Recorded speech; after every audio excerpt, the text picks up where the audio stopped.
अगर आप भी फ्रेश ग्रेजुएट हो और आपको जॉब नहीं मिल रही तो आपने ये वीडियो को ज़रूर देखना है। हो सकता है वीडियो कंप्लीट करने के बाद आपको जॉब मिलने के चांसेस हैं वो ज़्यादा हो जाएँ। सबसे पहले हम बात करते हैं कि आपको जॉब क्यों नहीं मिलती।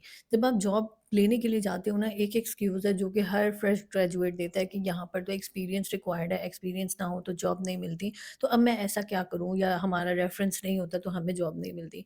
लेकिन जो इंटरव्यू करने वाले होते हैं, अगर वो फ्रेश ग्रेड्स को जो है वो इंटरव्यू ले रहे हैं तो डेफ़िनिटली वो चाहते हैं कि उनको हायर करें। लेकिन वहाँ पर मसला कहाँ पर आता है?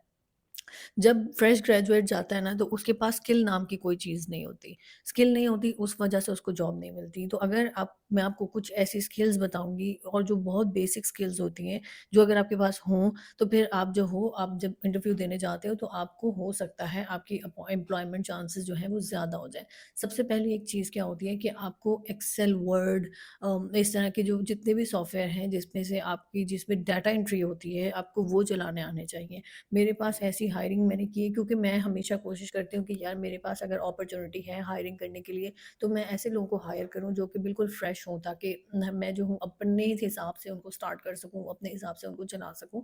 लेकिन सैडली क्या होता है कि कुछ ऐसे भी कैंडिडेट आते हैं जिनको वर्ड, एक्सेल भी चलानी नहीं आती, और हमारे लिए वहाँ पर बड़ी मुश्किल हो जाती है कि हम लोग उनको अब बिल्कुल बेसिक कंप्यूटर से सिखाएँ, हम उनको एक्सेल चलाना सिखाएँ, हम उनको वर्ड चलाना सिखाएँ।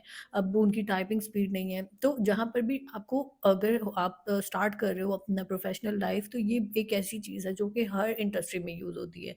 वर्ड, एक्सेल और आपकी टाइपिंग स्पीड। तो आप अगर घर पे हो और आप फ्री हो और आपको जॉब नहीं मिल रही है, तो आप अपना कमांड इन चीज़ों के ऊपर स्टार्ट करो, ताकि आपकी जितनी अच्छी टाइपिंग स्पीड होगी उतना ही ज़्यादा अच्छा है। तो आप इन चीज़ों के ऊपर अपना जो ये तीनों सॉफ्टवेयर हैं, आप इनके ऊपर काम करना शुरू करो। दूसरा जो है, जो बेसिक होता है कि आपको कम्युनिकेशन स्किल्स जो हैं वो आपकी अच्छी होनी चाहिए। आप अपना उसके ऊपर बाय द टाइम आप उसके ऊपर सीखो, आप उसके ऊपर वर्किंग करो, बिकॉज़ एक गुड कम्युनिकेटर जो है वो बहुत जगह पे उसकी डिमांड होती है। आप अब ऑब्वियसली आप बिगिनर हो तो आप ऑफ़िस डेस्क जो होती है आप वहाँ पर कर सकते हो। आप कॉलिंग के लिए यूज़ हो सकते हो, आप फ़ॉलो-अप्स के लिए यूज़ हो सकते हो। आप इन्फॉर्मेशन प्रोवाइड करने के लिए यूज़ हो सकते हो, तो आपकी जो कम्युनिकेशन स्किल्स हैं वो बहुत अच्छी होनी चाहिए। अगर नहीं भी हैं तो आपको बिगिनर फ्रेंडली तो होना चाहिए, आपको पता तो होना चाहिए कि जब कोई आकर बैठा है आपने उसको ग्रीट कैसे करना है, आपने उसको इन्फॉर्मेशन कैसे प्रोवाइड करनी है। अगर वो आपसे क्रॉस क्वेश्चनिंग कर लेता है तो आपने उसको कैसे हैंडल करना है, तो ये वाली जो है ये आपको आनी चाहिए। उसके बाद अगर हम बात करें कि क्या एक जो आजकल ऑब्वियसली हर जगह पर मार्केटिंग का काम होता है, और मार्केटिंग का काम अब देखें, वो जो बच्चे होते हैं ना उन्होंने सोचा हुआ होता है कि अब हम लोग तो कंप्यूटर की फील्ड से नहीं है तो हम ये वाला काम नहीं सीखेंगे, या ये हमारे बस की नहीं है। कैनवा होता है, मतलब सॉफ्टवेयर्स हैं, कैनवा है, कैपकट है, और भी एडिटिंग के टूल्स होंगे या सॉफ्टवेयर्स होंगे, आप उसको यूज़ कर सकते हो। और आपको उसके अगर आपको जॉब नहीं मिल रही तो वेले रहने से बेहतर है कि आप उसके ऊपर अपने जो है आप आगे जो अपनी स्किल्स हैं उसको इम्प्रूव करो, बिकॉज़ मार्केटिंग का बंदा तकरीबन ही हर जगह पर रिक्वायर्ड होता है, क्योंकि उन्होंने मार्केटिंग करनी है तो वो उसकी स्पेस रहती है। फिर उसके बाद आता है basic social media handling, marketing के साथ ही सोशल मीडिया हैंडलिंग है।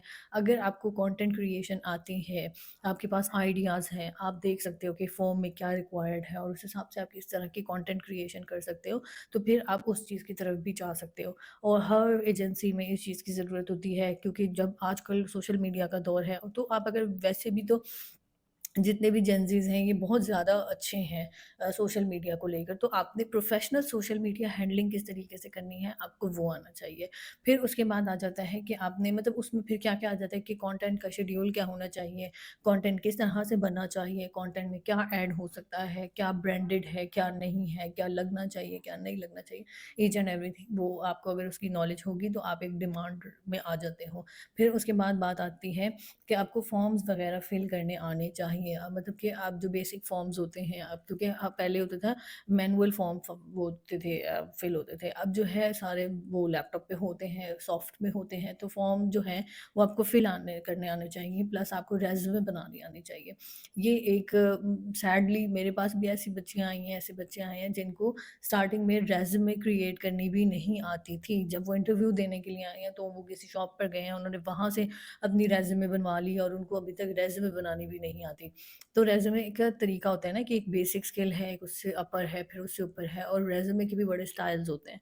आपने किस तरह की कहाँ पर रिक्वायर्ड है, वो ज़रूर आनी चाहिए। रेज़्यूमे के स्टाइल्स आप देखो, आप उसको कैसे एनहांस कर सकते हो, आप वो देखो और वो कर सकते हो।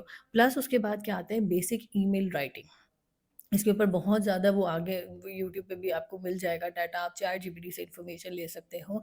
लेकिन ये है कि अब अभी तक भी बहुत सारे बच्चे ऐसे हैं जो कि अब ग्रेजुएट हो जाते हैं लेकिन उनको बेसिक ईमेल राइट करनी नहीं आती कि आपने अगर ईमेल 2 में कौन होता है, सीसी में कौन होता है, बीसीसी में कौन होता है, ईमेल का सब्जेक्ट क्या होता है, ईमेल की बॉडी क्या होती है, ईमेल को क्लोज़ किस तरीके से करना है, उनको कुछ नहीं आता। तो वो जो है आप बेसिक जो है ईमेल राइटिंग जो है वो ईमेल किस तरीके से लिख सकते हो आप वो देखनी है कि ईमेल हम कैसे लिख सकते हैं। ये इस तरह की जो है ना ये आपको आगे आपकी जॉब फाइंडिंग में ये बहुत ज़्यादा चीज़ें जो हैं ये ऐड होती हैं। समटाइम्स ऐसे होता है आप जॉब के लिए कहीं पर अप्रोच भी करते हो और आपकी ईमेल को देखकर अगले का दिल ही नहीं करता वो आपको हायर करें।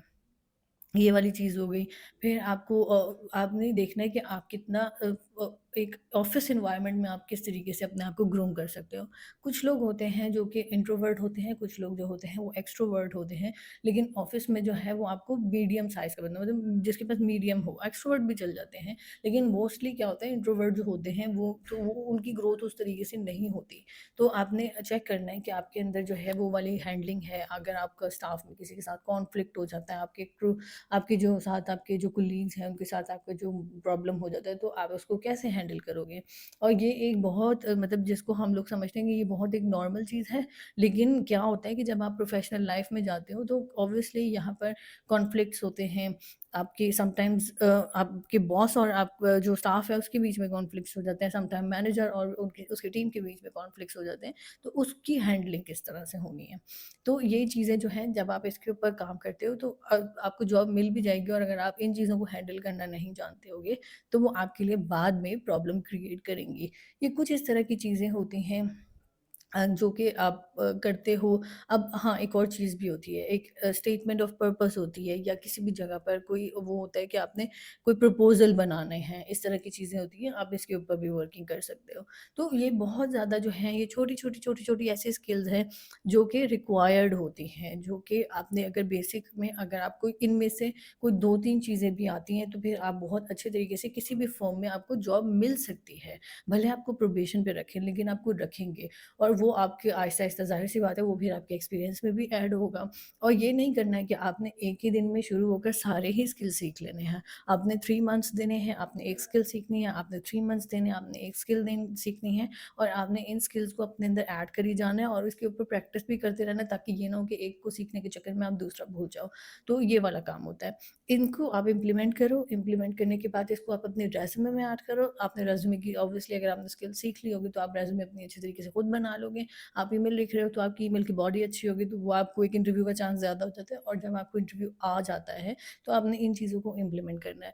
मैं इंशाल्लाह अब आने वाले दिनों में इंटरव्यूज़ के ऊपर भी वीडियो बनाऊँगी कि आपने जब ऑफ़िस में इंटरव्यू देने जाना है तो आपने किन चीज़ों का ध्यान रखना है।